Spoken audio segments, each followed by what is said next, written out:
Hello everyone, welcome back in my video. आज का जो हमारा टॉपिक है बच्चे वो है सीमेंट इंडस्ट्रीज। 10th क्लास का ज्योग्राफी हम पढ़ रहे हैं। ज्योग्राफी में चैप्टर हम पढ़ रहे हैं मैन्युफैक्चरिंग इंडस्ट्रीज, वो इंडस्ट्रीज जो किसी भी चीज को मैन्युफैक्चर कर रही हैं, बना रही हैं। और उसमें हम पढ़ रहे हैं मिनरल बेस्ड इंडस्ट्रीज को। तो मिनरल बेस्ड इंडस्ट्रीज में जो हमारा आज का टॉपिक है वो है सीमेंट इंडस्ट्री। सीमेंट आप सब लोग जानते होंगे ना, आप सबने देखा भी होगा, ग्रे कलर का सीमेंट जो चीजों को जोड़ने का काम करता है, कंस्ट्रक्शन करने का काम करता है। जैसे जब आप घर बनवाते हैं तो उसमें सीमेंट की जरूरत पड़ती है, वो सीमेंट है। लेकिन वो सीमेंट को प्रोसेस कैसे किया जाता है, वो सीमेंट बनता कैसे है कि पहले जो मिनरल्स हैं, कुछ मिनरल्स को एक्सट्रैक्ट किया जाता है नेचर से, और एक्सट्रैक्ट करने के बाद उनको प्रोसेस किया जाता है इंडस्ट्री में, और इंडस्ट्री में प्रोसेस करने के बाद उनको कन्वर्ट किया जाता है किसमें, सीमेंट में। वो सीमेंट तब तैयार होता है जिससे हम लोग कंस्ट्रक्शन करते हैं। इस तरह से वो तैयार किया जाता है। तो उसमें कौन कौन से मिनरल्स लगते हैं सीमेंट में, कौन कौन से मिनरल्स उसमें यूज किए जाते हैं, कैसे उसको कंस्ट्रक्ट किया जाता है, कैसे बनाया जाता है, मैन्युफैक्चर किया जाता है, और किस किस में उसको यूज किया जाता है, तो देखते हैं। तो cement is essential for construction activities. जो भी कंस्ट्रक्शन एक्टिविटीज है, जो भी हमें कुछ चीज बनानी है, उसके लिए हमें सीमेंट की जरूरत पड़ेगी। आई बात समझ में? ओके। एंड जैसे बिल्डिंग्स बनानी है आपको तो सीमेंट लगेगा, आपको रोड कंस्ट्रक्ट करना है, आपको ब्रिज बनाने, आपको डैम बनाने, आपको दूसरी कमर्शियल एक्टिविटीज करनी है, जितनी भी कंस्ट्रक्शन करना है, उन सब में आपको सीमेंट की नीड होगी ही होगी। And this industry require heavy and bulky raw material. क्या कहा है कि ये जो सीमेंट इंडस्ट्री है, यहां पर जो रॉ मटेरियल आपको लगेगा ना बच्चे, वो कैसा होगा, हैवी एंड बल्की।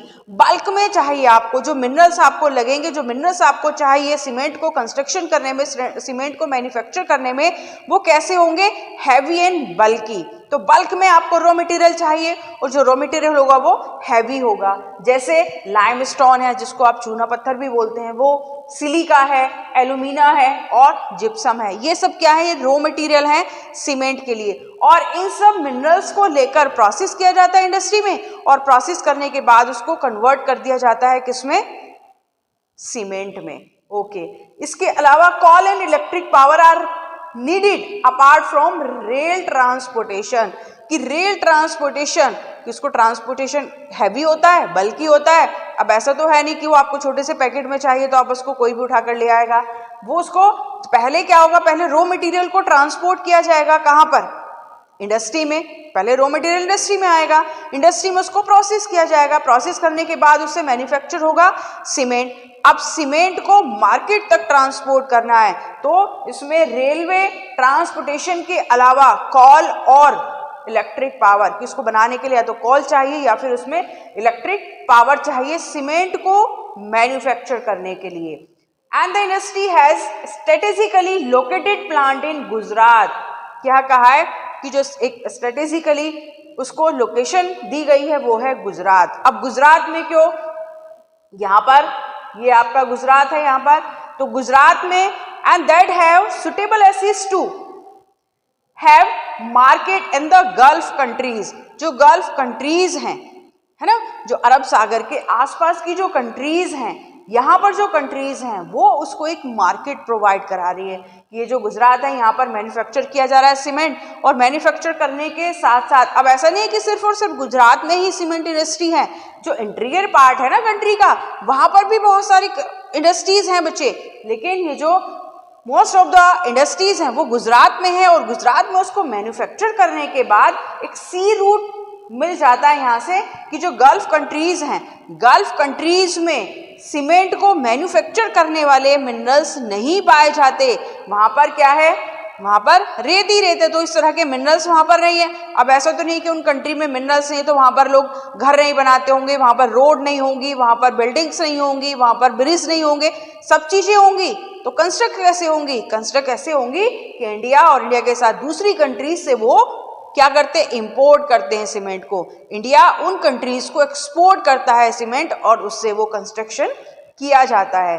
जो इंडिया की बात करें तो इंडिया में जो सबसे पहली सीमेंट इंडस्ट्री को सेटअप किया गया था वो हुई थी चेन्नई में इन 1904 ये एक ऐसा डेटा है जो हमेशा एक जैसा रहता है, इसको चेंज नहीं किया जा सकता। लेकिन कुछ फ्लक्चुएट डेटा है, जैसे जो उस टाइम इंडस्ट्री सेटअप हुई थी, लेकिन जैसे जैसे टाइम इंक्रीज हुआ तो इंडस्ट्रीज बढ़ती चली गई। तो ये डेटा ऐसा है जो हमेशा एक जैसा रहता है कि जब पहली जो फैक्ट्री थी या पहली जो इंडस्ट्री थी वो 1904 में सेटअप हुई थी तो वही रहेगा, उसको बदला नहीं जा सकता। जो पहली सीमेंट इंडस्ट्री चेन्नई में 1904 में सेटअप हुई थी एंड आफ्टर द इंडिपेंडेंस और आफ्टर द सम टाइम जो सीमेंट इंडस्ट्रीज थी वो काफ़ी इम्प्रूव किया, नई नई टेक्नोलॉजी को उन्होंने अडॉप्ट किया, नई नई डेवलपमेंट पॉलिसीज आई।